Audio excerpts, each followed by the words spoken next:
I'd like to welcome Dr. Sophie Richardson, Advocacy Director for Human Rights Watch Asia Division.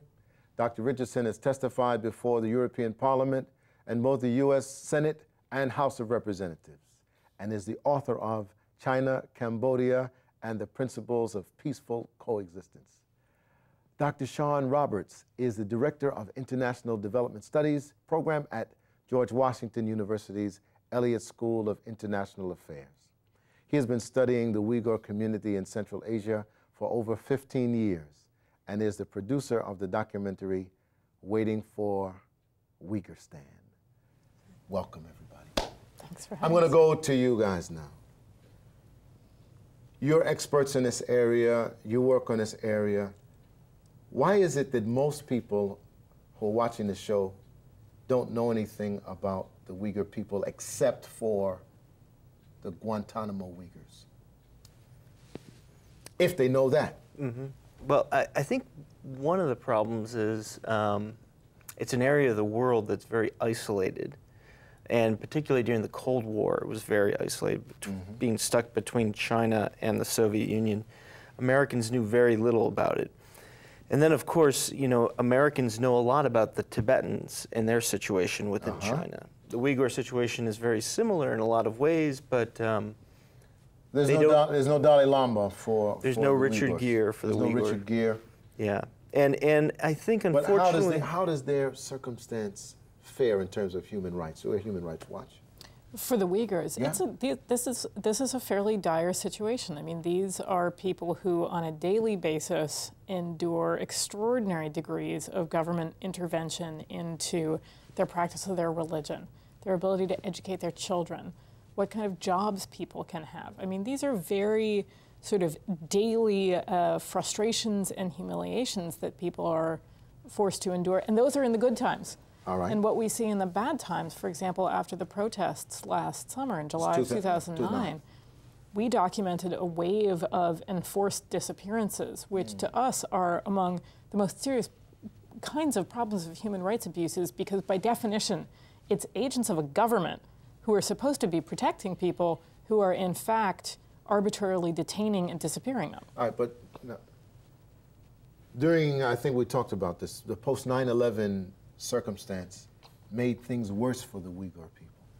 In what ways? Well, I think the Chinese government interpreted the Bush administration's war on terror as carte blanche to crack down on what Beijing perceived as separatism, terrorism, Islamic fundamentalism, and it became a very convenient pretext for continuing and deepening the kinds of repression that the Chinese government was already carrying out in that region. And the U.S. actually recognized a Uyghur group that has not really been documented very well at all as a terrorist organization. Okay, and by doing that, it's allegedly called the Eastern Turkestan Islamic Movement. Yeah. By doing that, it also is that a real movement, or is that? There's very little evidence that it is or ever was a real substantial movement. There's likelihood that there might have been a couple Uyghurs in Afghanistan at some point who declared themselves the Eastern Turkestan Islamic. Мушныңның пайдаланып бекатуға уйғырларын һәм тыныштықла өзінің хақы хукукын талап кылган намазга чыккан уйғырларның һәммәсен шу 9/11 вакыйсыдан башлап Хытай хөкүмәте өлтүрүп бастырышны мушның белән илгәр сүрде. And after 9/11, especially after the designation of ETIM as a terrorist organization, the Chinese government basically launched a wholesale attack on the entire Uyghur population, linking any Uyghur Muslim who is not pleased with the Chinese rule as a terrorist, as a separatist, as a so-called religious extremist. And the U.S. and Europe was in a very difficult position because it was difficult for them to criticize this.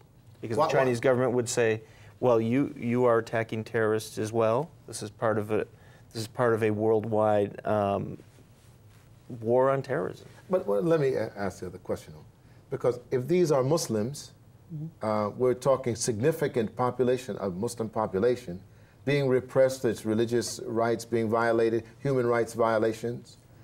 What about the Muslim world? What about the OIC, Organization of Islamic Conference, and OPEC, other powerful groups? China doesn't have oil, it's a growing economy. Why aren't Muslim countries putting some pressure? I think it's two problems. One is it's a textbook case of how nobody really wants to stand up and confront the Chinese government, particularly over a complicated domestic issue.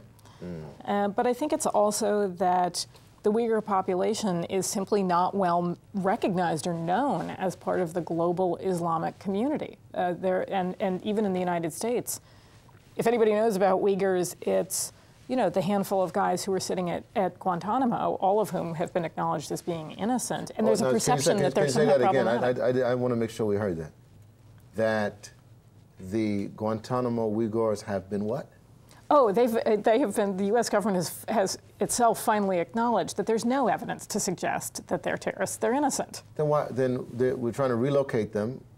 Why can't they come here? It's a very good question.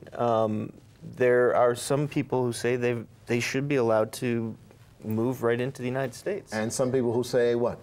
A lot of people who don't want to see anybody from Guantanamo come into the United States. Even if they were innocent? Even if they were innocent. Because there's I think, an inherent suspicion in American society right now of everyone who was in Guantanamo. Now, getting the word out about the Uyghurs from inside. You said there's isolation. I mean, we live in a global environment now. People have internet. Somebody can take a video and put it on YouTube.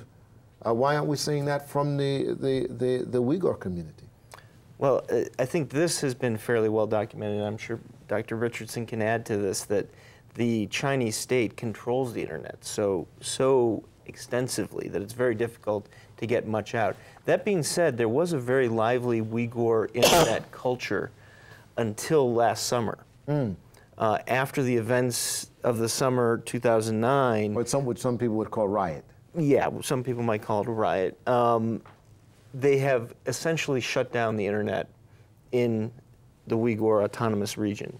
So there is some access to local news, but for example, I can't speak to any of my acquaintances in Xinjiang via Skype or email. There's no access whatsoever. Right, well, we are now getting the word out here, but Dr. Richardson, what would you, in very short time, what would you say people need to do here? One, to learn more, and two, to do something about the condition of the Uyghurs? Well, one of the best things people can do right now is pick up the phone, call your member of Congress, and ask them to sign on to House Resolution 593, which outlines concerns of the Congress about the treatment of Uyghurs in the fallout from last summer's protests. We've seen resolutions go through recently about other persecuted groups in China or about particular individuals. This resolution needs more support. Ask your members of Congress to stand up in public and defend everyone's right to religious freedom in China.